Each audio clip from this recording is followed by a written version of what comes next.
Hi everyone, and welcome to today's session.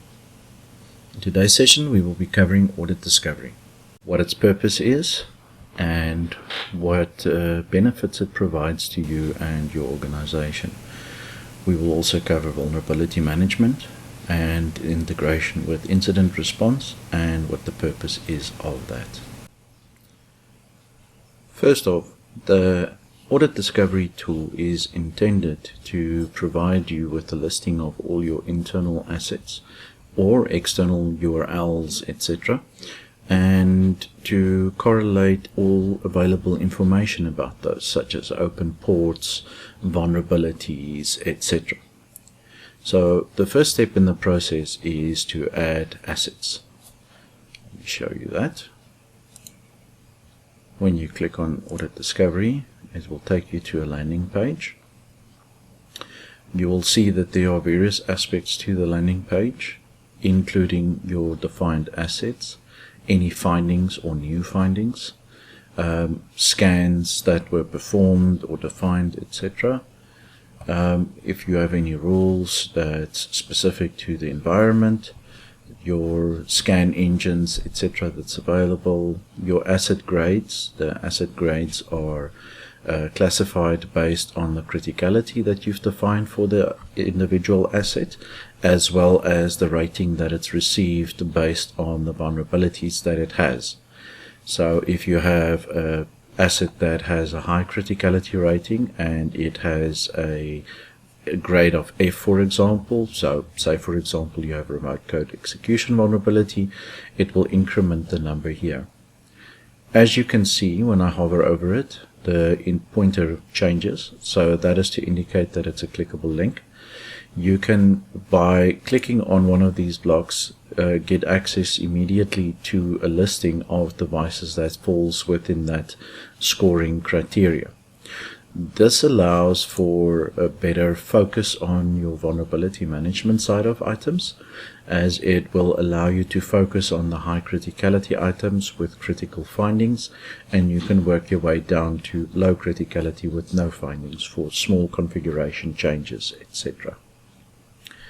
When you click on this, you can obviously see the hosts. It'll have a listing if there's more than one, and you can click on an individual host and see what findings there are for it, the remediations, the scans that were performed to discover this. You can, if it's an external URL, you can push it through to any of these items. If you click on this, it'll open a new page and do a lookup for the asset in question. It'll show you relational artifacts, so that's your CVEs, etc. for your vulnerabilities. You can add ownership to it. You can even create alerts specific to the environment, etc. For more information on this, I will recommend that you read the full guide for the solution. There are also comments that you can add. You can see at the top, it's got a shortcut menu for assets, findings, scans, engines, and rules. So if you go to assets, you'll see that there are various options available. You can just plain list the assets. You can add new asset. The type can be a whole number of things, from an IP all the way down to an application. You can add a description for it, you can set the criticality for it, and you can also specify the operating system. You can also add it via bulk, CSV, so you can, there's a template that you need to complete, and you can import that template into the environment, which will automatically add all your assets. There are another means by which to add assets. Once you've added a subnet, for example, let me show you. I've got a LAN asset here. So once you've added a LAN asset, you can do an nmap scan on that asset, and it will automatically update additional IP addresses or hosts that are found via the nmap scan. So that is a small way to increase the asset inventory, or to populate the asset inventory without having to manually add them or manually create a CSV. You can also create asset groups, and you can add assets to them. You can see these are interchangeable. And you can also set owners, and you can also list categories and add categories for the devices or endpoints or assets. Your findings are obviously based on your vulnerability management side of items, and these are, you can do all findings, which will list all the findings. You can list new findings, anything that is that has been added last. And you can also look at acknowledged findings. So you can acknowledge findings in cases where you've got mitigating controls or compensating controls, and an item is addressed or being addressed, and it will no longer be a vulnerability even though the scans might detect it. You can acknowledge them and close them that way. You can manually import findings either via JSON file or Nessus. The JSON will require a schema to be followed. This will be available from the Patrol website. At some point we may choose to make this available to you for download from our website. Nessus will import directly. It is recommended that you set the minimum severity to low, as Nessus has superfluous volumes of info level notifications that it includes in its reports, and it can make the system quite not overburdened, but noisy in the sense of information. To give you an example, if you see there are numerous pages down here, but the valid findings stop at about 5 to 6 pages, and then the rest is just info. And these are essentially useless because they just tell you about services that have been detected, etc. You may choose to import those depending on your compliance needs. You can manually add findings on a per host basis with various fields in it, which will then automatically be associated with that host. So scans can run via Nmap, OpenVAS or Nessus at this point. Please bear in mind that due to the differences between the various container images available for OpenVAS and the changing of requirements for APIs, etc. from Tenable's perspective, CMonster cannot guarantee this integration, as we do not control these third parties when they make changes to the environments or to open source publishers that publish the containers or implementation packages for OpenVAS. So the engines that are set up by default, if you're running the Ubuntu version or later of Community Edition or Professional Edition or Enterprise, will be the following listing. That is Cortex, Nessus, Nmap, OpenVAS, and VirusTotal. These are all containers that run within the environment that is tied to the individual components. The way it works is there is a container for audit discovery, and then there are sub-containers for each engine, and each engine is then configured internally to point to the external source that provides the information, such as OpenVAS, Nessus, etc. To configure the engines, a short addition will be added to the end of this training to show you the underlying architectural configuration items that you need to address, but we're just quickly going to finish off the interface. So there are numerous scan engines and scan policies. There are a number that have been pre-created for you, like for example the OpenVAS scan. You will note that it's pre-populated with these items. In the case of OpenVAS, please do not change these items. They are absolutely required for this to function, and changing them will definitely break your integration with OpenVAS. As you can see, there are multiple policies that have already been created. Nessus is another one. So if we look at the unauthenticated scan, you will see that it has a specific policy named inside the configuration.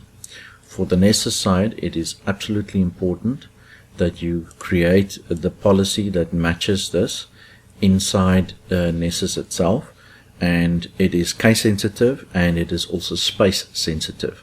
So be sure to use underscores instead of spaces, because the Tenable API has anomalous results if you try to use spaces.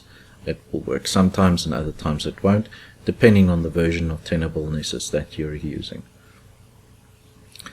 The same applies to the authenticated scan.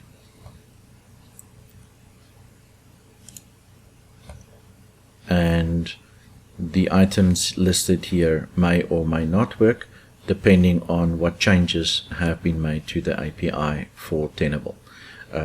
They change allowances on a regular basis, so it is important to keep up to date with any API changes, etc. To perform a scan with any of these items, you need to set up a scan definition. So there are already one or two that have been added to the system by default once you've installed it, but you can add additional. To give you an idea of what these look like, this was a LAN discovery. I added a range or a subnet to be scanned. You will notice that the filter by engine has been 0. That doesn't matter because the original scan will retain the fact that you specified nmap. To create a scan, we can create a scan quickly. You enter a title, you add a description, and you can start typing to get your asset listing. So in my case, my range is 192.168.1.0/24 internally, and you can add that and select it. You can say nmap, and then there are policies that have been defined for nmap that you can choose from. So any policies like I showed you earlier that are available can be selected here. So you can do vulner scans from nmap, or you can just list open ports. So generally, if you want to run a network discovery, that's your best option. You select the default engine. If you have more than one engine, say for example in a case where you have network segregation and you have an engine that's pointing to a specific subnet or VLAN, you can have them all in the drop down and you can specify which one to use, and you create a new scan. It will immediately go into the scan definitions and it will be right at the top. If you edit this, you will see that the filter by engine has been zeroed again, which is still fine because all the other settings remain. If you want to start a scan, you can simply click run. Once you've clicked run, you can go to list scans performed. It will show you scans that are completed, failed, or currently running. So if you trigger that, it will give you a progress indicator of 0. Please bear in mind that this integrates with an external system. It estimates the percentage of completion, as it may not be able to necessarily query the engine running or the remote service for the percentage completion of the scan. So this is purely an indicator. You can click details for each of them, which will show you the assets discovered, any findings that were made, and any other events that may be pertinent to you. I will quickly show you predefined scan, or not predefined, but scans that I previously created, or definitions for them, to show you what an OpenVAS and a Nessus scan looks like. So my OpenVAS I directed to a subnet. Please bear in mind that this will fail. OpenVAS, the integration to the OpenVAS service does not translate indications of IP ranges or subnets correctly. You need to add the hosts individually that you want to scan. This is not necessarily efficient, but because this is an upstream product, we have no say over any implementations they make. Just bear this in mind when you create scans. I chose the OpenVAS default policy, Let's just limit the display so that you can see exactly what's going on. So there's only a default policy, and the selected engine is default OpenBAS. The combination of these items will give you a clear picture of where your vulnerabilities are and what assets you have that needs to be managed or maintained or observed throughout the environment. This becomes important not only from an incident response point of view, but also from a pure risk register point of view, if you would like to call it that, because this will be the insight into where your weaknesses are within your environment. To add to this, when you do incident response, in most cases, you will have visibility of the external traffic, the ports used, the payloads potentially, depending on what tools you're running. There could be various pieces of information, but in most cases, these relate to the external source of the traffic and the traffic itself. In a lot of cases, it has been observed that people don't necessarily have knowledge of the internal systems that have been attacked. So you could, for example, have an Nginx server where somebody's trying to run an exploit or a zero-day against, and you will have no visibility if that host is susceptible to that, because either the vulnerability details haven't been released yet by the upstream provider, or it is an unknown zero-day, or simply because you don't know what's necessarily on that host, because engineers make changes to hosts all the time, and depending on the maturity of your compliance, you may not necessarily have visibility of that. And that is where this tool really shines. When you are doing an incident response through our incident response system, and you have populated audit discovery, it will give you correlatable data that you can review with the attack. An example of this would be if you have a Windows 10 machine and you're not running some abstract configuration that allows it to have OpenSSH or SSH running as a daemon on there, and your IDS, for example, detects an SSH brute force attack on that host. You know then, if you have this populated, that SSH is not running on that host, which means that somebody's either trying to get a foothold in your network, or it could be a script kiddie that's just running an automated script to try and find a foothold. Regardless, you can gauge the risk to the environment because you now have both sides of the attack, both the victim as well as the source where it came from. So you can then use the information from both sides to correlate if it's going to be a successful attack and what the actual risk is to your environment. So to integrate this, you go to admin, you go to my account, and you copy the API token. You save that, and you then go to our analyzers. You switch to your org admin account. You go organization, analyzers, control. You paste your API key in there and you specify that URL within the URL field. You scroll down, you say extract observables, you say true, and you save it. Just to show you what kind of information it makes available, I will quickly go into my incident response. You can see I have numerous cases here.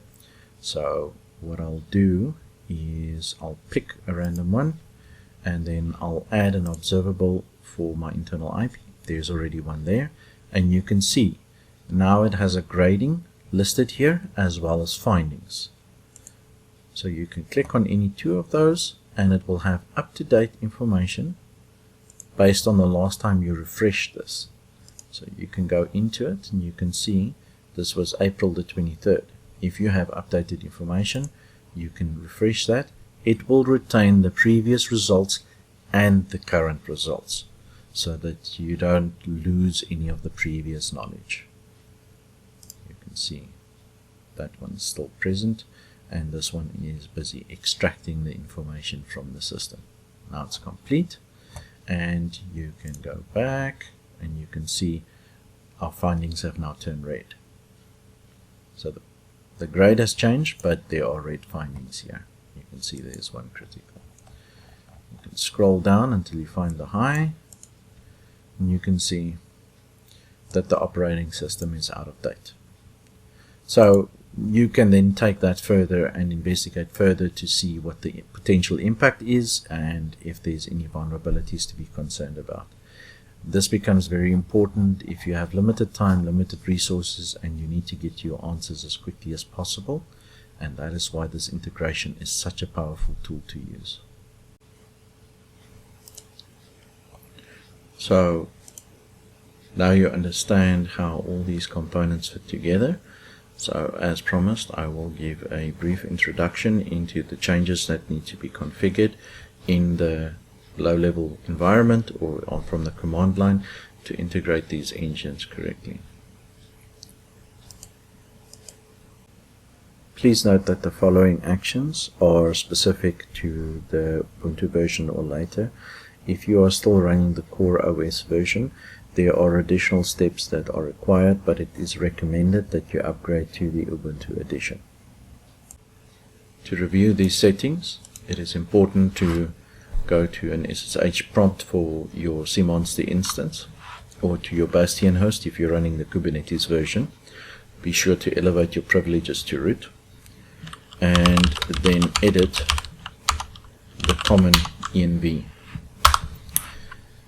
You can see that there's a whole number of items listed here for patrol. You can see there's the Nessus username, Nessus password, and the Nessus host that you need to direct to. Please bear in mind that for patrol, the host has to be a URL or FQDN. It is unclear as to why it requires this, but if you do not add this, the integration with the API won't work. That is especially true if you're using some of the Docker containers or the derivatives. It appears that they actually require that URL to be in there. So something that is important is if you need to add a host entry into the actual engine because you don't have an on-premise DNS server, etc. There are additional steps to perform, which I will show you shortly.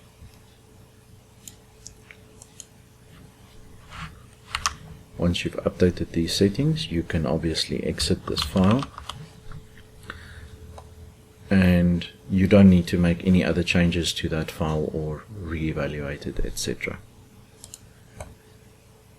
The container instruction that I used for this integration example and training was the following. You can see that I mapped port 443 to an available port on my environment. I kept port 9390, which is the API interface for OpenVAS, as 9390, and then I also published a public name for this item. So this becomes important for that integration as mentioned earlier. Without this, it simply won't function. To add a host entry to a specific container, you need to start up the container with an additional field. I will show you what I utilized for that.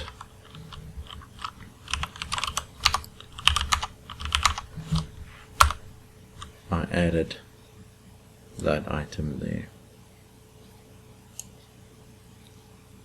and that item there. So I performed a mapping between the IP address and the host so that the Docker container itself has that entry. What it looks like when you're inside the container is as follows.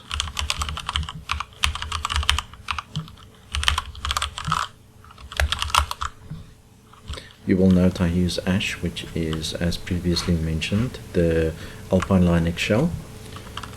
So if we do cat etc hosts, you will see that it's added it to the hosts file of the engine that is actually the integration point between our audit discovery and the endpoint software or solution. Something to bear in mind is that once you've made the change to the system file for the automatic startup on the normal environments, that's the community edition and the professional version, you need to do a systemctl daemon reload so that it reads in those new configuration items, and you then need to do a systemctl restart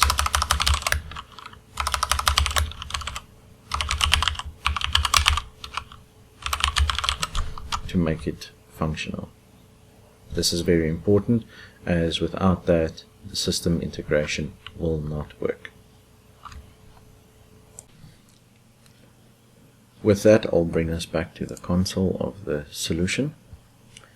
If you go to the engines in your list engines and you go to information, it will have a status.